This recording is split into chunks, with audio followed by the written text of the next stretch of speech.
Serokê Amerîkayê Donald Trump roja ene got ku ev êrîşeke leşkerî ya sînorkirî li dijî Îranê binirxîn e. Lê hûrgilî neda.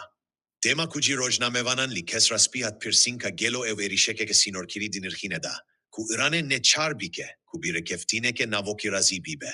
Wî jî rojnamevanan re li kesra spî got. Ya herî zêde ku ez dikarim bêjim evê ku ez vê difikirim.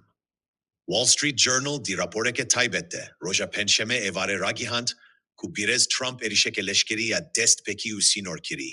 Li dijî Îranê dinirxîn e da ku wê neçarbîke ku daxwazên vîyên ji bo rekeftineke navokî biçîx bîne.